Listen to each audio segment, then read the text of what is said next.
Hello sir, good morning. My name is Mark Neoquinto and my partner is John Richard Sukurin.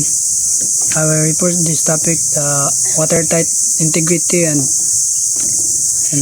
the importance of keeping it within the ship. Watertight integrity refers to the ability of a structure, typically a ship, submarine, offshore platform, or water retaining structure, to prevent water from entering critical internal spaces. It's essential for safety, stability, and survivability, especially in marine environment. Here's the key component of watertight integrity include 1. Watertight doors and hatches. Seal off compartment to prevent flooding from spreading. 2. Bulkheads and compartment. Divide the vessel to contain flooding to specific areas. 3. Seals and gaskets. Ensure tight closure around openings. 4. Proper maintenance and inspection. Regular checks are vital to detect and fix leaks or wear. Maintaining watertight integrity is crucial for damage control and is fundamental parts of a ship design and emergency preparedness.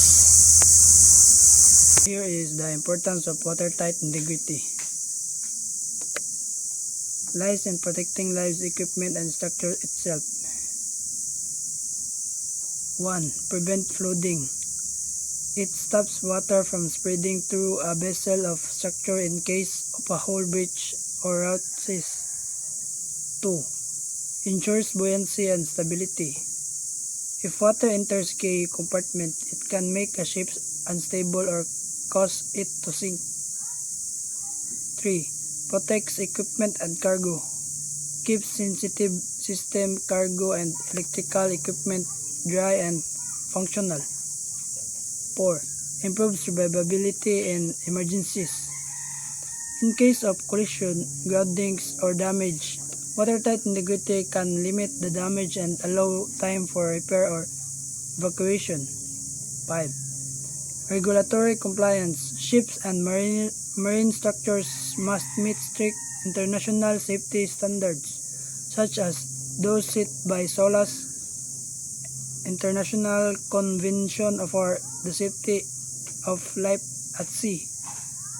In short, watertight integrity is foundational element of maritime safety and operational reliability. And John Richard Sukurin will report the importance of within ship. The importance of keeping it within a ship. Cargo. Keeping cargo secure is crucial for preventing damage, loss, and ensuring the safe arrival of goods. Proper stowage and securing methods are vital.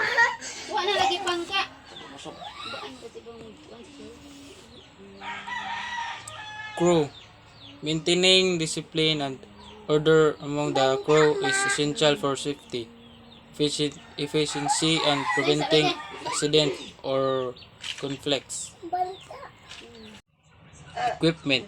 Keeping equipment in good working order and properly stored prevents malfunction and ensures the ship operability. Supplies. Maintaining adequate supplies of food, water, fuel, and other necessities is critical for the crew well-being and the successful completion of the voyage. Waste.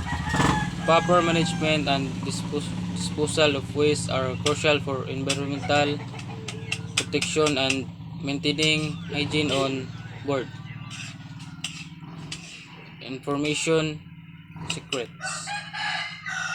In a metaphorical sense, keeping it within a ship could mean maintaining confidentiality or secrecy.